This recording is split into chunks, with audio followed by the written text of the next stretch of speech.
ડુંગળીના ગગડતા ભાવને લઈને ખેડૂતો ચિંતિત થયા છે ત્યારે સરકાર દ્વારા નિકાસબંધી કરી દેવાયા બાદ ડુંગળીના ભાવ ગગડી ગયા છે કે જેને કારણે ખેડૂતોમાં રોષ જોવા મળી રહ્યો છે।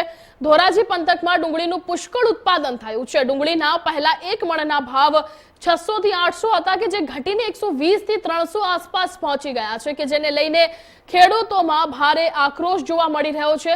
ખેડૂતો સરકારને જગાડવા માટે આવેદન પત્ર આપી ડેપ્યુટી કલેક્ટર કચેરીમાં રામધૂન બોલાવી અંતે જગતના તાતે સરકારને જગાડવા માટે થઈને ડુંગળીમાં સમાધિ લીધી હતી। ડુંગળીના ફોટા નીકળી ગયા પણ અમારાય નીકળી ગયા।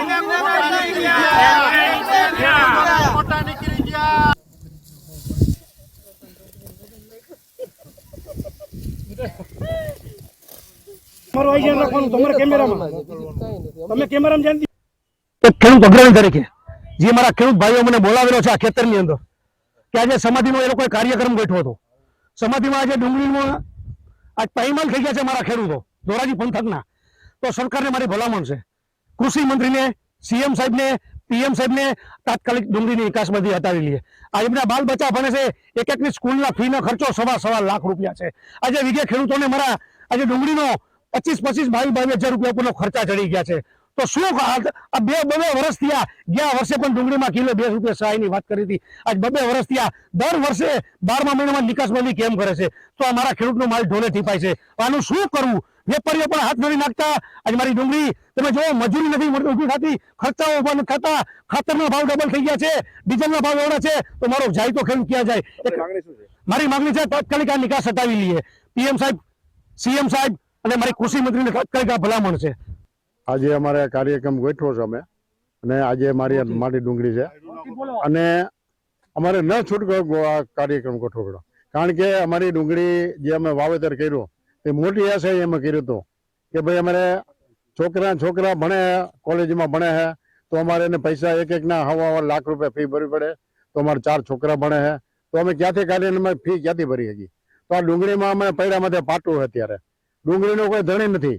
ડુંગળી અમે વાવી ત્યારે અમને ખર્ચો બહુ મોટો લાગી ગયો, માથે 2-3 માવઠા પડ્યા છે, વરસાદ પડ્યો છે, કમોસમી બધું, અને અત્યારે અમારે એની આવક કાંઈ વેપારીને કહી તો કોઈ વેપારી જોવા આવતું નથી, બરાબર?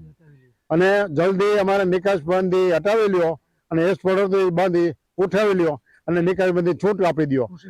જે કૃષિ મંત્રીને અમે ભલામણ કરી છે એ એમને ભલામણ કરી છે અને મુખ્યમંત્રીને ભલામણ કરી છે, તમે અમારી આ થોડીક રાવ ખેડૂતને સાંભળો। ખેડૂત જગતનો તાજ છે, ખેડૂતથી મોટું કોઈ નથી। ભલે ખેડૂતને તમે નાનો ગણો, પબ્લિક નાનું ગણે, પણ ખેડૂતથી મોટું અત્યારે કોઈ નથી।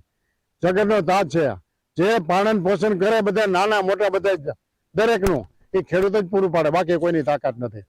અને જો આ તમારે બધાને ખેડૂતને પેટે જલમ લેવો પડે, તમારે બધાને સસ્તું ખાવું હોય તો આ બધી સરકારને થોડીક અમે અવાજ કરી છે કે ભાઈ ખેડૂતને થોડોક ભાવ તો મળવો જ જોઈએ। ખેડૂત જે 12 મહિના મહેનત કરે છે, ટાઈટ તડકા રેડી અને બધી, ત્યારે અમે ઘેરે જઈએ તો છોકરા સુઈ ગયા હોય, પાછા આવી તો ઉઠે, બરોબર છે? તો અમે અમને કોઈ દેખતા નથી, ઓળખતા નથી।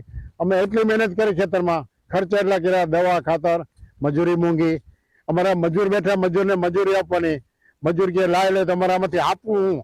અત્યારે હું અમારી પોઝિશન છે, હું એક ખેડૂત છું। હાલ અમારા ખેતરની અંદર અમે ડુંગળીનું વાવેતર કરેલ છે। ડુંગળી અમે પુષ્કળ પ્રમાણમાં ઉત્પાદન પણ કરેલું છે।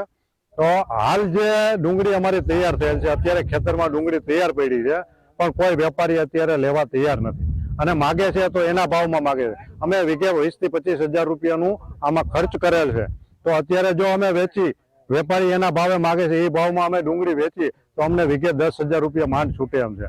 તો અમે આટલો ખર્ચો કર્યો છે, તો અમારે વધારાનું અમારું ખર્ચ ને આ અમારું ભરણ પોષણ ક્યાંથી કરવું? અમે સરકારશ્રીને વિનંતી છે, અમારા છોકરા ભણે છે, અત્યારે ભણતરની ફી તમે જોવો, લાખ 1.5 લાખ ખર્ચો ભણતરની ફી છે। તો અમે એવું હતું કે ડુંગળીનું વાવેતર કર્યું છે, એનું ઉત્પાદન આવશે, સારા પૈસા મળશે તો અમે છોકરાઓની ફી એમાંથી ભરી શકશું। તો અત્યારે અમને આમાં અમારા જે ખર્ચ કરેલ છે એ નથી મળે, બીજા તો વધારાના તો પછીની વાત છે। તો અમારે આમાં છોકરાઓને કઈ રીતે ભણાવવા, અમારું ગુજરાન કઈ રીતે ચલાવવું? તો સરકારશ્રીને એટલી વિનંતી છે કે હાલ તમે જે નિકાસબંધી કરેલી છે એ વહેલામાં વહેલી તકે ઉઠાવી લ્યો, જેથી કરીને ખેડૂતોને પોષણક્ષમ ભાવ મળી રહે, તો ખેડૂતો પોતાનું ગુજરાન ચલાવી શકે। એ જ મારી ખાસ સરકારશ્રીને વિનંતી છે. જય જવાન જય કિસાન.